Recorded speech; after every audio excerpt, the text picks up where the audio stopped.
एक गांव था शांति से भरा, लेकिन वहां एक युवा था जो हर रोज खुद से लड़ता था। नाम था सबल। पढ़ा लिखा था, बुद्धिमान था, पर जिंदगी ने उसे बार बार तोड़ा। पिता की मृत्यु बचपन में, मां का बीमार पड़ना, कर्ज का बोझ और ऊपर से रिश्तेदारों का ताना।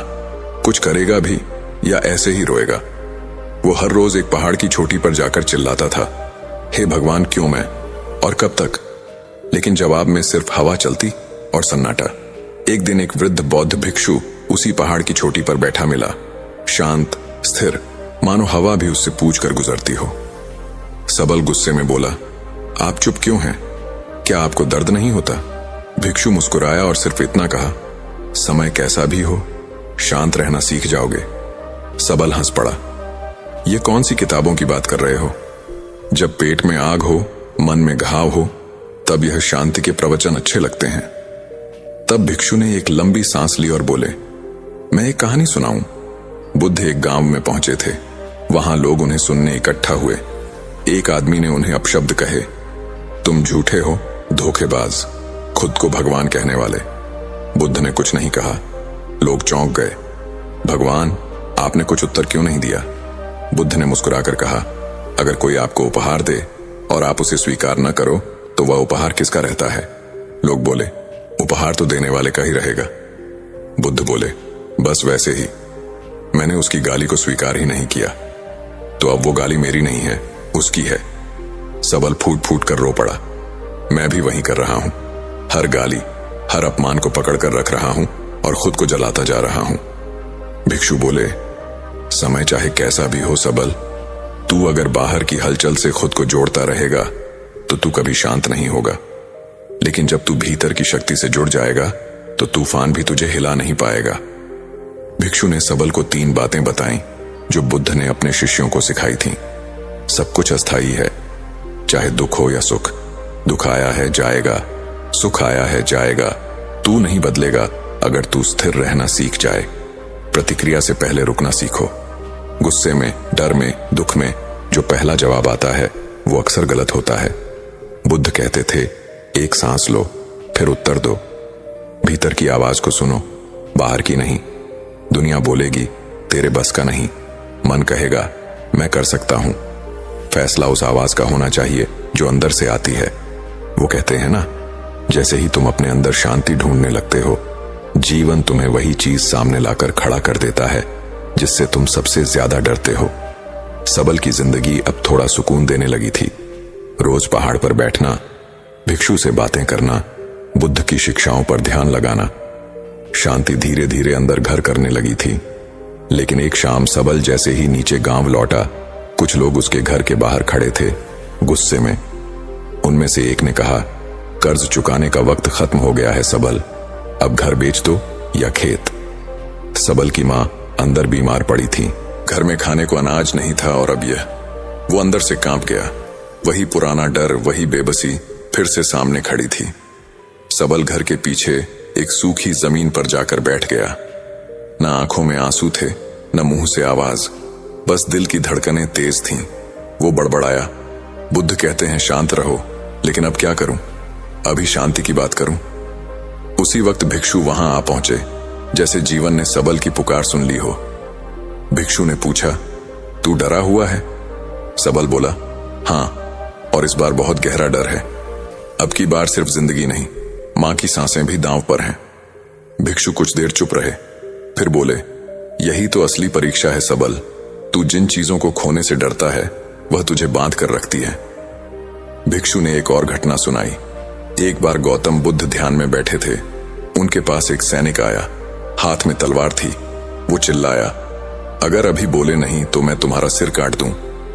बुद्ध ने आंखें खोली, मुस्कुराए और बोले, तू कुछ नहीं काट सकता। सैनिक गुस्से में, क्या मतलब?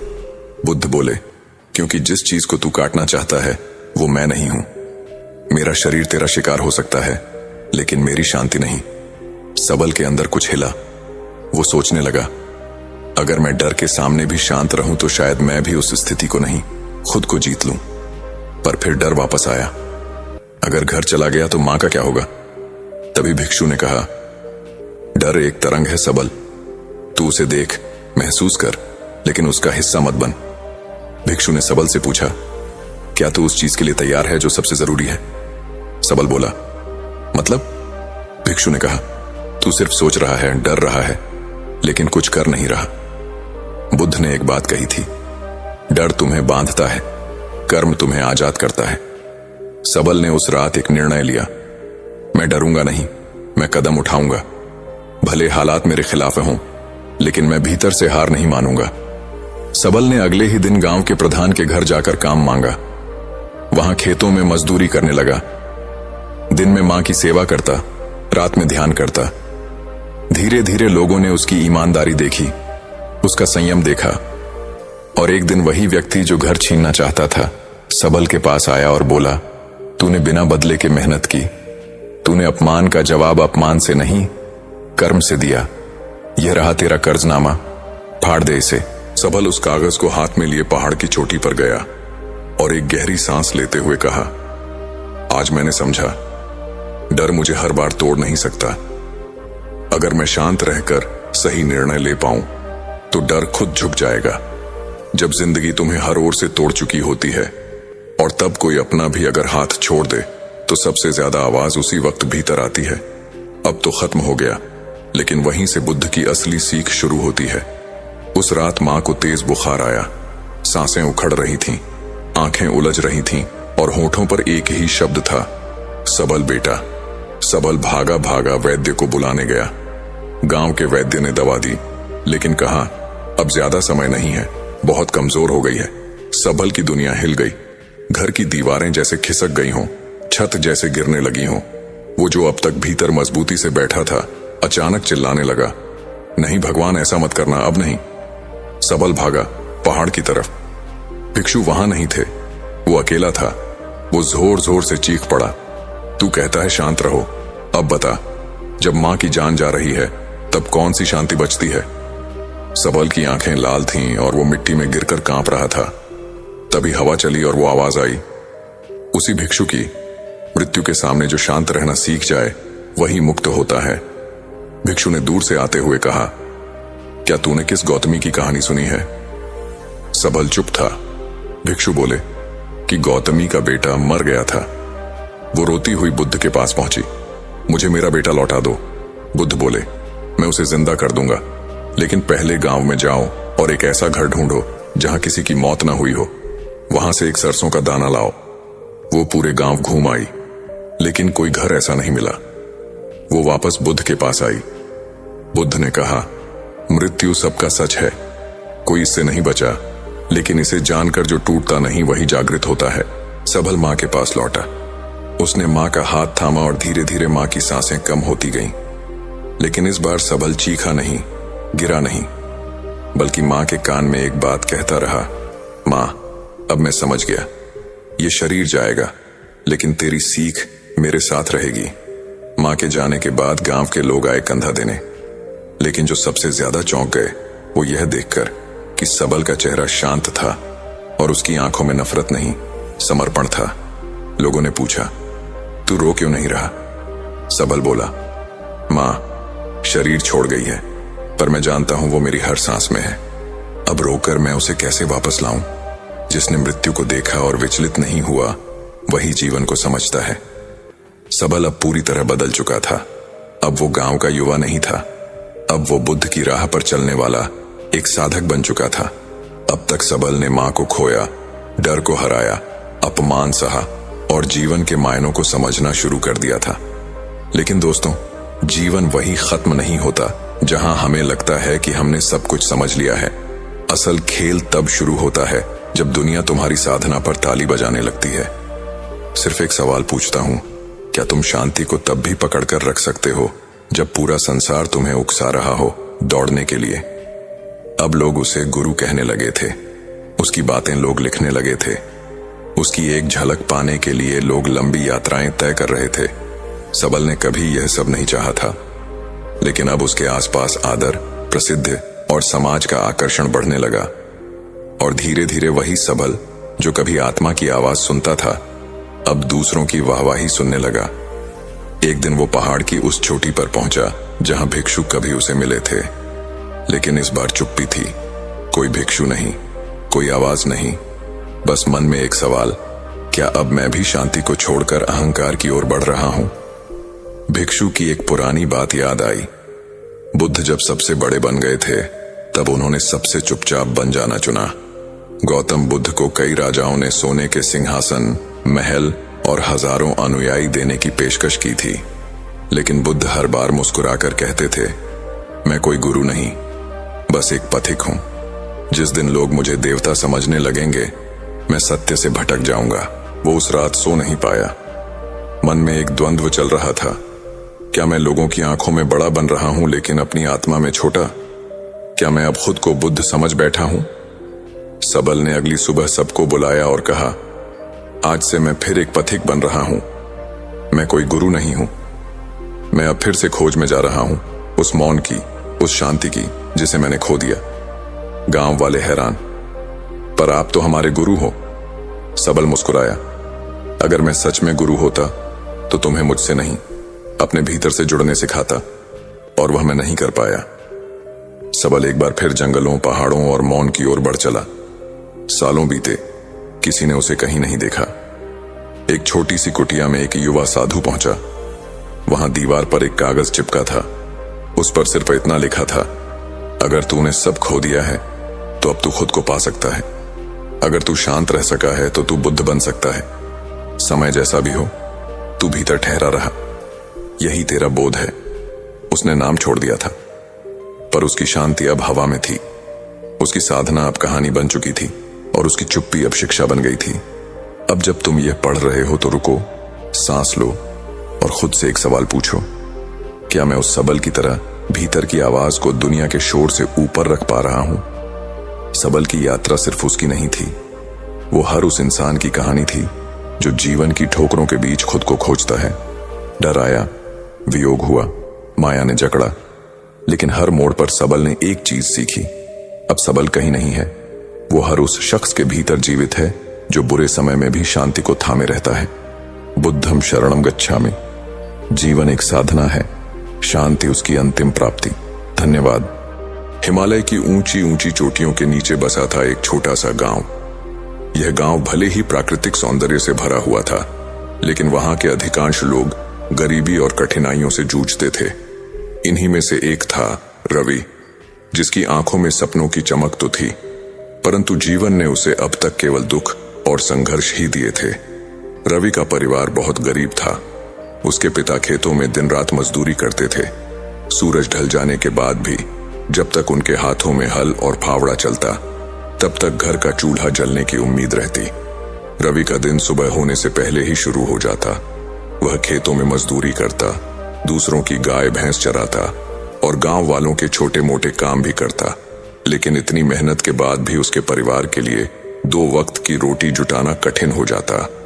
अक्सर घर में खाना इतना कम होता कि माँ अपने हिस्से का निवाला बच्चों को खिला देती और खुद भूखी रह जाती। यह सब देखकर रवि का दिल टूट जाता।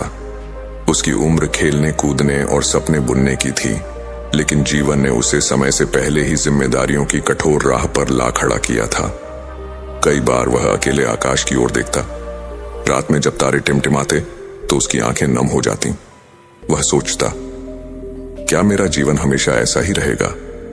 क्या कभी ऐसा दिन आएगा जब मेरे घर में भी खुशियां होंगी? क्या मुझे कभी सच्चा सुख मिलेगा? दिन ब दिन उसकी यह बेचैनी बढ़ती जा रही थी। वह थक चुका था अपने भाग्य से लड़ते लड़ते। एक दिन गांव के एक बुजुर्ग, जो ज्ञान और अनुभव में सबसे आगे माने जाते थे, उससे बोले, बेटा रवि, पहाड़ों के ऊपर एक महान गुरु रहते हैं। वे संसार के दुहक और सुख का रहस्य समझाते हैं। जो भी उनके पास गया है, खाली हाथ वापस नहीं लौटा। शायद तेरे प्रश्नों का उत्तर भी वहीं मिले। इन शब्दों ने रवि के मन में एक नई आशा जगा दी। उसके भीतर जैसे बुझती हुई लौ फिर से प्रज्वलित हो उठी। उसी क्षण उसने निश्चय किया, वह उस गुरु से अवश्य मिलेगा। शायद वहीं उसे अपने दुखों से मुक्ति का मार्ग और जीवन का सच्चा अर्थ मिलेगा। यात्रा की शुरुआत। अगली ही सुबह, जब गांव अभी नींद में डूबा था और आकाश में हल्की हल्की लाली फैल रही थी, रवि ने अपने छोटे से घर की चौखट को आखिरी बार निहारा। उसके कंधे पर एक साधारण सा झोला था, जिसमें बस 2 सूखी रोटियां और एक छोटी बोतल पानी की थी। मां की आंखों में चिंता थी, लेकिन उन्होंने अपने कांपते हाथों से उसके सिर पर आशीर्वाद रख दिया। पिता ने कुछ नहीं कहा, बस गहरी सांस लेकर उसकी पीठ थपथपा दी। छोटी बहन उसे जाते हुए देखती रही, मानो कह रही हो, भैया जल्दी लौटना। रवि का मन भरा हुआ था, परंतु दृढ़ संकल्प ने उसके कदमों को डगमगाने नहीं दिया। वह हिमालय की ओर निकल पड़ा। यात्रा आसान नहीं थी। रास्ते में पत्थरीली चढ़ाइयां थीं, जिन पर चढ़ते हुए उसके पांव छिल गए। ठंडी हवाएं उसकी हड्डियों तक को कंपा देती। जंगल से गुजरते हुए उसे जंगली जानवरों की आहट बार बार सुनाई देती। कभी पेड़ों के पीछे से चमकती आंखें दिख जाती, कभी दूर से भेड़ियों का हुंकारा सुनाई देता। दिल में भय उठता, लेकिन हर बार जब वह अपनी मां और बहन का चेहरा याद करता तो भीतर से नई हिम्मत पाता। पहली रात उसने एक बड़े पेड़ की जड़ के पास बैठकर गुजारी। आसमान पर चमकते असंख्य तारे उसके साथी बने। भूख लगी थी, लेकिन उसने बस आधी रोटी खाई और बाकी अगले दिन के लिए बचा कर रखी। आंखें बंद करने पर उसे बार बार वही प्रश्न सताता, क्या वाकई मुझे वह गुरु मिलेंगे? क्या सचमुच मेरे जीवन का अंधेरा समाप्त होगा? दूसरे दिन वह और गहराई में चला गया। पहाड़ की छोटी से नीचे देखने पर गांव चींटियों के घर जैसा लगने लगा। रास्ता संकरा था और हर कदम संभल कर रखना पड़ रहा था। कई बार उसके मन में आया कि लौट जाए, लेकिन फिर भीतर से एक आवाज कहती, अब रुकना मत, तू सत्य की ओर बढ़ रहा है। गुरु से भेंट। आखिरकार दूसरे दिन की शाम होते होते रवि एक गुफा के पास पहुंचा। गुफा के द्वार पर हल्की सी धूप पड़ रही थी। भीतर एक बूढ़े साधु ध्यानमग्न बैठे थे। उनकी आंखें बंद थीं, पर उनके चेहरे पर ऐसी गहरी शांति और दिव्य तेज था कि लगता था मानो पूरा वातावरण उसी से आलोकित हो रहा हो। रवि थकान और भावनाओं से भरा हुआ उनके चरणों में गिर पड़ा। उसका गला रुंध गया और कांपती आवाज में बोला, गुरुजी, मैं अपने जीवन से थक चुका हूं। गरीबी, दुख और जिम्मेदारियों का बोझ मुझे तोड़ चुका है।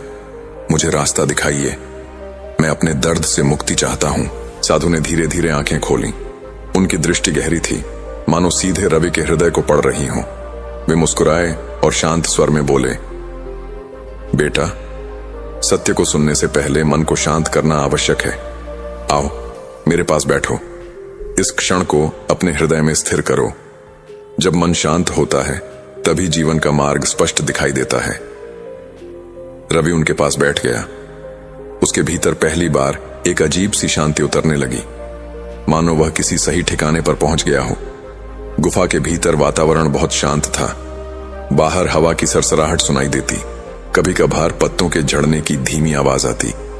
साधु ने धीरे धीरे अपनी मुद्रा बदली और रवि को अपने पास बैठा लिया। उनकी आंखों में ऐसी गहराई थी जैसे वहां अनगिनत अनुभव और जीवन के रहस्य छिपे हों। तू परेशान इसलिए है क्योंकि तू दूसरों की अपेक्षाओं में बंधा हुआ है। तुझे चिंता है कि लोग क्या कहेंगे, तुझसे क्या चाहेंगे, तू किसकी नजर में कैसा दिखेगा। यही तेरे दुख का कारण है। जैसे ही तू यह बोझ उतार देगा, तेरे भीतर हल्कापन आ जाएगा। याद रख, एकाकीपन कमजोरी नहीं है, यह सबसे बड़ी शक्ति है। जब तू अकेला होता है, तब तू सबसे पहले खुद से मिलता है, और जो खुद से मिल गया, उसे किसी और की जरूरत नहीं रहती। रवि की आंखों से आंसू बह निकले। पहली बार उसे लगा कि उसके भीतर भी एक ऐसा खजाना है जिसे उसने कभी देखा ही नहीं। उसके जीवन का सबसे बड़ा सत्य उसकी आंखों के सामने खुल रहा था। गुरु ने ध्यानपूर्वक रवि की आंखों में झांका और गंभीर स्वर में बोले, बेटा, अब समय है कि तू स्वयं अनुभव करे। ज्ञान तभी सार्थक होता है जब वह केवल सुना ही नहीं, जिया भी जाए। तू 1 सप्ताह तक इस गुफा के पास रह। न गांव की चिंता, न परिवार की याद, बस खुद को प्रकृति के हवाले कर दे। हर सुबह उगते सूरज को देखना और हर रात तारों से बातें करना। दिन में अपने मन की आवाज को सुनना और हर पल यह देखना कि भीतर क्या घट रहा है। रवि ने गुरु की बात मान ली। अगले ही दिन से उसने अपना अभ्यास शुरू किया। पहला दिन बहुत कठिन था। जैसे ही वह अकेला बैठता, उसके मन में बेचैनी उठती। परिवार की याद, मां की बीमारी, पिता की थकान, बहन की पढ़ाई, सब कुछ उसे सताने लगता। उसे लगता कि यह एकाकीपन उसे निगल जाएगा। मन बार बार भागना चाहता था। रात को तारे चमक रहे थे, लेकिन उसकी आंखों से आंसू बहते रहे। दूसरे दिन भी वही हुआ, परंतु इस बार उसने भागने की बजाय खुद को थोड़ी देर के लिए शांत रहने को कहा। उसने सुना कि पंछियों की आवाज कितनी मधुर है, हवा के बहने की ध्वनि कितनी सुकून देने वाली है। नदी की दूर से आती कलकल ध्वनि मानो कोई लोरी सुना रही थी। धीरे धीरे उसने महसूस किया कि यह अकेलापन उतना डरावना नहीं जितना वह सोचता था। तीसरे और चौथे दिन में उसका मन थोड़ा हल्का होने लगा। वह सूरज की पहली किरण को देखता और उसमें एक नई ऊर्जा पाता। शाम होते ही आकाश के बदलते रंग उसे मोहित कर देते। वह पहली बार समझ रहा था कि प्रकृति कितनी धैर्यवान है और कैसे वह हर क्षण बदलते हुए भी संतुलित रहती है। पांचवें दिन रवि को लगा कि उसके भीतर जो बेचैनी थी वह धीरे धीरे मिट रही है। अब जब वह आंखें बंद करता तो अंधेरे के बजाय शांति महसूस होती। उसे लगा जैसे उसकी आत्मा धीरे धीरे स्थिर हो रही है। छठे दिन वह नदी के किनारे बैठा था। उसके हाथ में कोई काम नहीं था, न मन में कोई चिंता, बस शांति थी, गहरी और निर्मल।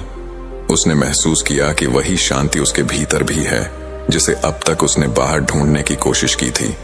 सातवें दिन रवि गुरु के पास लौटा।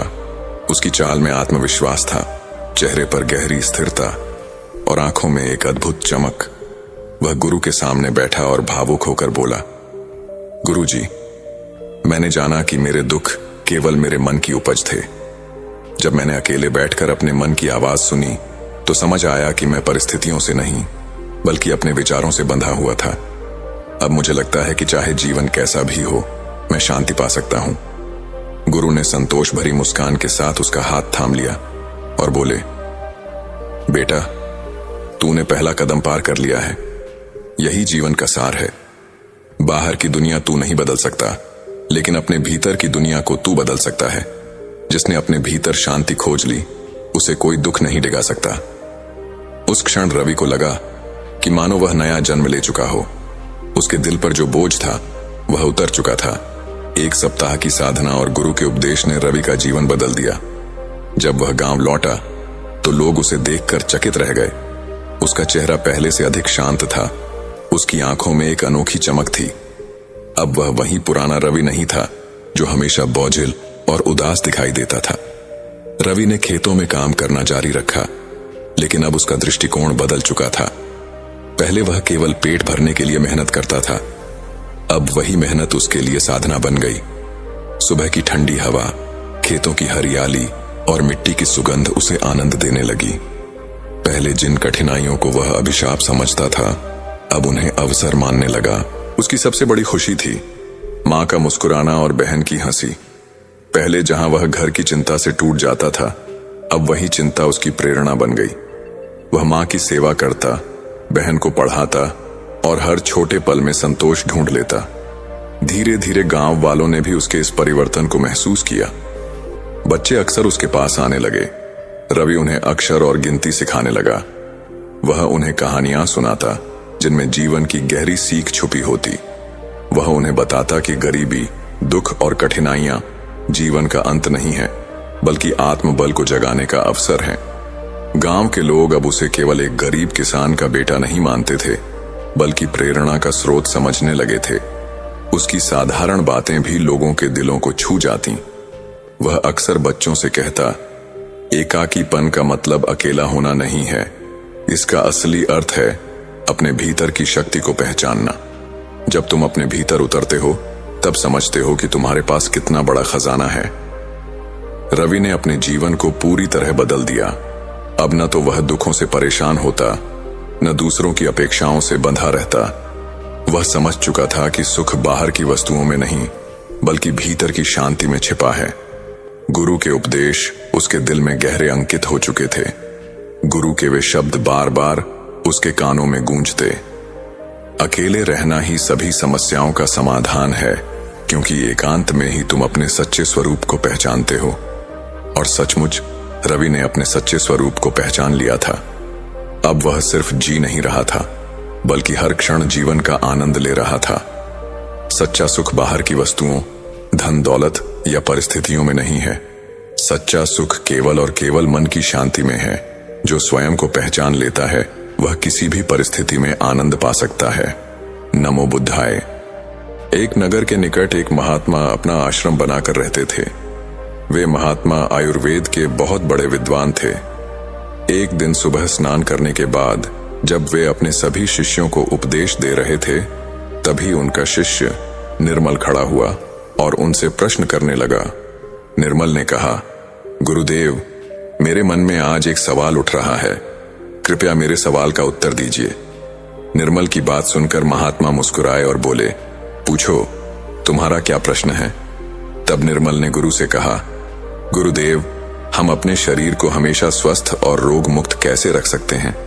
निर्मल की बात सुनकर गुरुदेव ने कहा, आज मैं तुम सबको सुबह की 5 आदतें बताने जा रहा हूं, जिन्हें अपनाकर तुम हमेशा खुश और रोगों से मुक्त रह सकते हो। यदि किसी व्यक्ति को कोई गंभीर बीमारी भी हो तो वह भी धीरे धीरे उससे मुक्ति पा सकता है और शारीरिक व मानसिक रूप से मजबूत बन सकता है। गुरुदेव ने आगे कहा, बेटा, सबसे पहली आदत है सुबह जल्दी उठना। यह सुनने में बहुत आसान लगता है और ऐसा भी लगता है कि भला जल्दी उठने से क्या फायदा हो सकता है, लेकिन इसके अनेक लाभ हैं। बड़े बुजुर्गों का भी मानना है कि सुबह सूर्योदय से पहले उठने और सूर्य देव के दर्शन करने से दिन भर सकारात्मक ऊर्जा बनी रहती है। सुबह जल्दी उठने के लिए रात को जल्दी सोना चाहिए ताकि दिन में अधिक समय काम करने के लिए मिले और आलस्य भी ना आए। इससे व्यक्ति की दिनचर्या में सुधार आता है। कई लोग रात को देर से भोजन करते हैं और सुबह देर से उठते हैं, जिसके कारण पेट से संबंधित समस्याएं होने की संभावना बढ़ जाती है। सुबह जल्दी उठने से खान पान और स्वस्थ जीवन शैली पर आसानी से ध्यान दिया जा सकता है। इसके साथ ही जल्दी उठने से काम निपटाने के लिए पर्याप्त समय मिलता है और सभी कार्य समय पर पूरे हो जाते हैं। इससे दिमाग शांत और एकाग्र रहता है, जिससे काम में मन लगता है और आत्मविश्वास भी बढ़ता है। वहीं जो व्यक्ति देर तक सोता रहता है और बिस्तर पर पड़ा रहता है, वह दिन भर आलस्य में डूबा रहता है। उसका मन काम में नहीं लगता और उसका शरीर ऊर्जाहीन हो जाता है। ऐसा व्यक्ति अपने जीवन में कुछ हासिल नहीं कर पाता। इसीलिए कहा जाता है कि जो सोता है वह खोता है। गुरुदेव ने आगे कहा, बच्चों, दूसरी आदत है सुबह उठते ही अंगड़ाई लेना। आपने अक्सर देखा होगा कि रात भर सोने के बाद जब हम सुबह उठते हैं तो हमें अंगड़ाई लेने का मन करता है। केवल इंसान ही नहीं, जानवर भी अंगड़ाई लेते हैं। यह शरीर का प्राकृतिक तरीका है रक्त संचार को बढ़ाने का। जब शरीर में रक्त संचार बढ़ता है तो रक्त में अधिक पोषक तत्व प्रवाहित होते हैं, जिससे शरीर के प्रत्येक अंग को लाभ होता है। अंगड़ाई लेने के और भी कई फायदे हैं। सुबह उठते ही आलस्य और नींद की स्थिति में हमारी आंखें ठीक से नहीं खुलती, लेकिन आयुर्वेद के अनुसार अंगड़ाई लेने से दिमाग को यह संदेश मिलता है कि अब जागने का समय हो गया है। यदि आपको सुबह जल्दी उठने में परेशानी होती है तो रोज सुबह अंगड़ाई लेना शुरू करें। अंगड़ाई लेने से आलस्य दूर होता है और उठना आसान हो जाता है। इसके अलावा अंगड़ाई लेने से जोड़ों में चिकनाई बढ़ती है, जिससे उनकी लचीलापन बढ़ता है। अंगड़ाई लेने से तुरंत ऊर्जा मिलती है। आपने महसूस किया होगा कि जब हम लगातार कोई काम करते हैं, जैसे ऑफिस का काम, सिलाई, पढ़ाई या अन्य कार्य, तो हमें आलस्य आने लगता है। लेकिन जब हम अंगड़ाई लेते हैं तो शरीर में अचानक ऊर्जा का संचार होता है और आलस्य भाग जाता है। आजकल कम उम्र में ही लोगों को हृदयाघात हो रहा है। कई बार मेहनत करते समय हृदय पर अचानक दबाव पड़ता है, जिससे यह खतरा बढ़ता है। अंगड़ाई व्यायाम का एक हिस्सा है जो शरीर को धीरे धीरे सक्रिय करता है। रात भर आराम के बाद शरीर में रक्त संचार धीमा रहता है और अचानक उठने से हृदय पर जोर पड़ता है। अंगड़ाई लेने से यह जोखिम कम होता है। अंगड़ाई लेने में मुश्किल से कुछ सेकंड लगते हैं, लेकिन इसके हजारों फायदे हैं। गुरुदेव ने तीसरी आदत बताते हुए कहा, बेटा, जितना हो सके सुबह उठते ही पानी पियो। आयुर्वेद के अनुसार 6 से 7 घंटे सोने के बाद शरीर में पानी की कमी हो जाती है। सुबह उठते ही जब हम मूत्र त्याग करते हैं तो उसका रंग गहरा पीला और अम्लीय होता है। इस समय दिमाग, त्वचा और शरीर के प्रत्येक अंग को पानी की आवश्यकता होती है, लेकिन हम क्या करते हैं?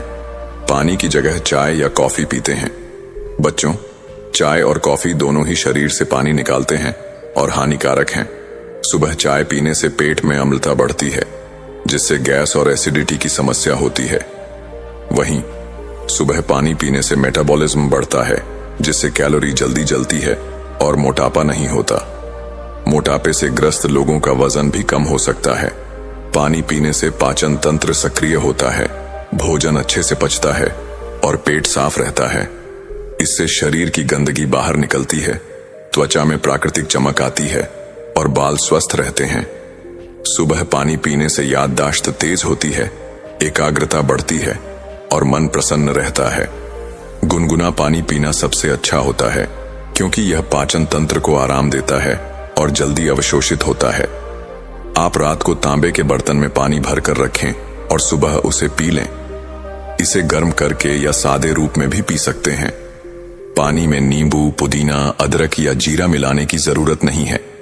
जितना हो सके 1 से 4 गिलास पानी पिएं। यदि कब्ज की समस्या हो तो मलासन उकड़ू बैठकर पानी पीने से यह दबाव बनाकर विषाक्त पदार्थों को बाहर निकालता है। गुरुदेव ने चौथी आदत बताते हुए कहा, बेटा, अपने दिमाग को स्वस्थ और शांत रखने के लिए सुबह योग और व्यायाम करना चाहिए।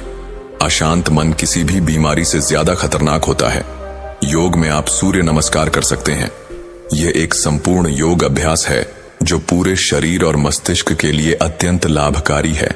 सूर्य नमस्कार में 12 आसन होते हैं, जिनमें 6 आसनों को दोहराया जाता है। इसे सूर्य की किरणों के सामने स्वच्छ और हवादार वातावरण में करना चाहिए। पहला आसन है प्रणाम आसन। सीधे खड़े होकर दोनों हाथों को कंधों के समानांतर उठाएं, हथेलियों को ऊपर की ओर ले जाएं, फिर उन्हें नमस्कार की मुद्रा में लाएं। दूसरा आसन है हस्त उत्तानासन।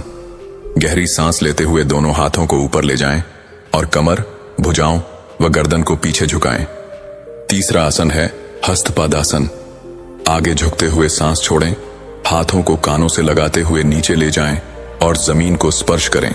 घुटनों को सीधा रखें। चौथा आसन है अश्व संचालन आसन।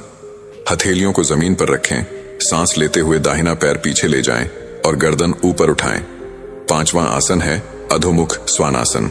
सांस छोड़ते हुए बायां पैर पीछे ले जाएं, दोनों एड़ियों को मिलाएं और ठोड़ी को कंठ से लगाएं। छठा आसन है अष्टांग नमस्कार। शरीर को जमीन के समानांतर रखें, घुटने, छाती और ठोड़ी जमीन से लगाएं। सातवां आसन है भुजंगासन। सांस लेते हुए छाती को आगे खींचें, गर्दन को पीछे ले जाएं। आठवां आसन अधोमुख स्वानासन 5वें आसन जैसा है। 9वां आसन अश्व संचालन आसन चौथे जैसा है। 10वां आसन हस्तपादासन तीसरे जैसा है। 11वां आसन हस्त उत्तानासन दूसरे जैसा है। 12वां आसन प्रणाम आसन पहला जैसा है। सूर्य नमस्कार के नियमित अभ्यास से शरीर की अतिरिक्त चर्बी कम होती है, मानसिक तनाव दूर होता है और मांसपेशियां, पाचन तंत्र, गुर्दे, फेफड़े व रीढ़ की हड्डी मजबूत होती है। यदि सूर्य नमस्कार न कर सकें तो दौड़ना, साइकिल चलाना जैसे कार्डियो व्यायाम करें। गुरुदेव ने 5वीं आदत बताते हुए कहा, सुबह उठते ही अपनी आंखों पर ठंडे पानी के छींटे मारें। आजकल लोग दिन के 10 से 12 घंटे मोबाइल या लैपटॉप पर बिताते हैं, जिससे आंखों की नमी खत्म होती है, काले घेरे पड़ते हैं और जलन होती है। सुबह आंखों पर पानी के छींटे मारने से ये समस्याएं दूर होती हैं। छींटे मारते समय मुंह में पानी भर लें, इससे आंखें अच्छे से खुलती हैं और आंखों की गंदगी मुंह में जाने की बजाय बाहर निकलती है। इसके बाद नाक साफ करें। ठंडा या सादा पानी ही इस्तेमाल करें, गर्म पानी नहीं। 10 से 20 बार छींटे मारने से आंखों की रोशनी बढ़ती है, जलन खत्म होती है और संक्रमण से बचाव होता है। गुरुदेव ने 6ठी आदत बताते हुए कहा, सुबह त्रिफला माउथ वॉश करें। त्रिफला में जीवाणुरोधी गुण होते हैं जो मुंह के बैक्टीरिया को नष्ट करते हैं, मसूड़ों की सूजन और दर्द कम करते हैं और दुर्गंध दूर करते हैं। 1 कप पानी में 1-2 चम्मच त्रिफला पाउडर मिलाकर उबालें, ठंडा होने दें और गुनगुने पानी से 1-2 मिनट तक कुल्ला करें। इसे सुबह शाम करें। गुरुदेव ने 7वीं आदत बताते हुए कहा, सुबह पानी पीने के बाद जो पहली चीज खाते हैं उसका शरीर पर गहरा प्रभाव पड़ता है। आयुर्वेद में दिन का पहला और अंतिम आहार बहुत महत्वपूर्ण माना जाता है। स्वस्थ व्यक्ति सुबह फल खाएं। यदि लीवर की समस्या हो तो गन्ने का ताजा रस पिएं। यदि शरीर में गर्मी हो तो तरबूज खाएं। पेट की चर्बी कम करने के लिए अश्वगंधा के पत्तों का रस पिएं। कैल्शियम की कमी हो तो दही में 1/4 चम्मच चूना मिलाकर खाएं। बाल झड़ने की समस्या हो तो 5-6 करी पत्ते चबाएं। मस्तिष्क की शक्ति बढ़ाने के लिए 1 चम्मच ब्रह्म रसायन लें। पहला आहार खाने के बाद 20 मिनट तक कुछ न खाएं, फिर स्वस्थ नाश्ता करें। गुरुदेव ने अंत में कहा, बच्चों, इन आदतों को अपनाने से तुम्हें अनेक लाभ होंगे। इतना कहकर उन्होंने उपदेश समाप्त किया। सभी शिष्यों ने गुरु का धन्यवाद किया। दोस्तों, हमारे जीवन में सबसे बड़ी लड़ाई अक्सर बाहर की नहीं बल्कि भीतर की होती है। लोग हमें ताना मारते हैं, हमारी आलोचना करते हैं, हमारी मेहनत को कम आंकते हैं और कभी कभी हमारे मन को अपमान और झगड़ों से भर देते हैं। ऐसे समय में हमारे मन में सवाल उठते हैं, क्या मैं सही हूं? क्या मेरी मेहनत की कोई कीमत है? क्या मैं इन लोगों के सामने कमजोर हूं? यह कहानी बौद्ध भिक्षु और उसके शिष्य निर्मल की है। 5 अलग अलग गांवों की यात्राएं, जहां निर्मल ने ताने, आलोचना, झगड़े और चुनौतीपूर्ण परिस्थितियों का सामना करते हुए यह सीख हासिल की कि इग्नोर करना केवल दूसरों को अनदेखा करना नहीं है, बल्कि यह अपनी आंतरिक शक्ति और आत्मविश्वास की पहचान करना है। बौद्ध भिक्षु ने अपने शिष्य निर्मल को पहले दिन एक छोटे गांव की ओर भेजा। उनका उद्देश्य केवल इतना ही नहीं था कि निर्मल गांव में जाकर कुछ समय बिताए, बल्कि यह कि वह सीख सके कि कैसे दूसरों के तानों, हंसी और आलोचनाओं को अपने मन पर हावी होने से रोकना है। भिक्षु ने उसे समझाया था, निर्मल, जब लोग तुम्हें नीचा दिखाएं या हंसें तो इसका अर्थ यह नहीं कि तुम सच में कम हो। ये केवल उनके मन की असुरक्षा और अनजानपन का प्रतिबिंब है। तुम्हें सिर्फ अपने मन की शांति बनाए रखनी है। जैसे ही निर्मल गांव पहुंचा, उसे सबसे पहले कुछ बच्चे मिले। वे उसकी ओर देखकर जोर जोर से हंस रहे थे और ताने दे रहे थे। अरे देखो तो, ये नया भिक्षु कितना डरपोक लग रहा है। उनके शब्द निर्मल के कानों में गूंजने लगे। उसके मन में दुख और चिंता के बादल छा गए। उसने सोचा, क्या सच में मैं कुछ गलत कर रहा हूं? क्या लोग मुझे पसंद नहीं करते? कुछ ही कदम और उसने देखा कि बुजुर्ग भी उसकी ओर मुस्कुराते हुए कुछ कह रहे हैं। उनके शब्द बच्चों के तानों की तरह नहीं थे, लेकिन उनका स्वर भी उसके लिए चुनौतीपूर्ण लग रहा था। कुछ लोगों ने कहा, यह लड़का गांव के काम में कैसे मदद कर पाएगा? इतने शांत हैं, लेकिन कहीं यह आलसी तो नहीं? निर्मल का दिल भारी हो गया। वह थोड़ी देर के लिए वहीं रुक गया और अपने आप से सवाल करने लगा, लेकिन तभी उसके मन में भिक्षु की बातें गूंज उठीं। उन्होंने कहा था, जब लोग तुम्हें नीचा दिखाएं तब भी शांत रहो। उनके शब्द तुम्हारी कीमत नहीं घटाते। निर्मल ने गहरी सांस ली और अपने मन को नियंत्रित किया। उसने तय किया कि वह किसी भी ताने या हंसी को अपने भीतर प्रवेश नहीं देगा। उसने देखा कि जैसे ही उसने दूसरों की बातें अपने मन में आने नहीं दी, उसका मन हल्का और मुक्त हो गया। वह मुस्कुराया और अपने काम में लग गया। वह गांव की गलियों में घूमते हुए लोगों की मदद करने लगा। किसी ने मटके उठाने में मदद मांगी, किसी ने खेत में कुछ काम में सहयोग चाहा। हर बार जब कोई ताना देता या हंसता, निर्मल ने केवल मुस्कुराया और अपनी सहायता जारी रखी। दिन के बीच में एक बड़ा हादसा हुआ। गांव के कुएं के पास कुछ बच्चे खेलते हुए पानी का मटका गिरा बैठे। मटके का पानी चारों ओर फैल गया और कुछ लोगों ने बच्चों को डांटा। निर्मल वहां पहुंचा और बिना किसी झिझक के बच्चों की मदद करने लगा। उसने मटके को उठाया, पानी को साफ किया और बच्चों को डराने की बजाय सिखाया कि कैसे सतर्क रहना चाहिए। लोग हैरान थे। जो लोग पहले उसके बारे में नकारात्मक बातें कर रहे थे, वे अब उसकी मदद और धैर्य देखकर चुप हो गए। कुछ बुजुर्गों ने उसके पास आकर कहा, बेटा, तुम्हारा धैर्य और शांत मन देखकर हमें सीख मिली। हम भी अपने बच्चों को सिखाएंगे कि कैसे दूसरों के तानों और हंसी को अनदेखा किया जाए। निर्मल ने महसूस किया कि यह अनुभव उसके लिए कितना महत्वपूर्ण था। उसने समझा कि जीवन में अक्सर लोग हमारे मन की शांति को चुनौती देने की कोशिश करते हैं, लेकिन अगर हम उनके शब्दों और व्यवहार को अनदेखा करना सीख लें तो हमारा मन स्वतंत्र और मजबूत बन जाता है।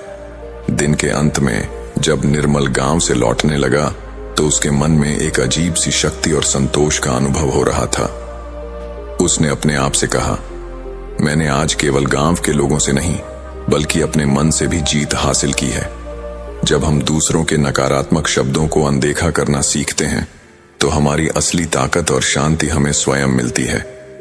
भिक्षु के पास लौटते समय निर्मल ने देखा कि उसका मन हल्का, शांत और प्रफुल्लित था। भिक्षु ने मुस्कुराते हुए कहा, निर्मल, आज तुमने जो सीखा वही असली शिक्षा है।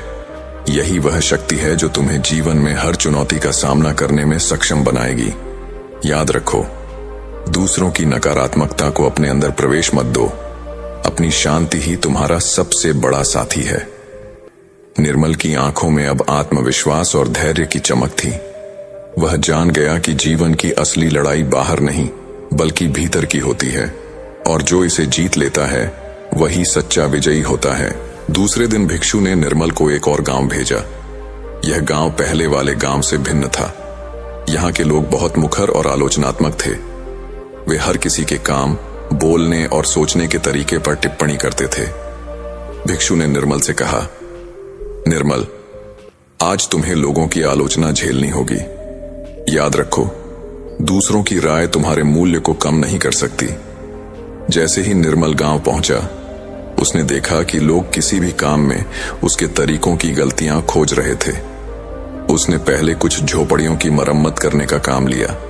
जैसे ही उसने लकड़ी काटी और गोंद लगाई, किसी ने कहा, तुमने लकड़ी को सही से नहीं काटा, इससे झोपड़ी टिक नहीं पाएगी। निर्मल का दिल धड़कने लगा।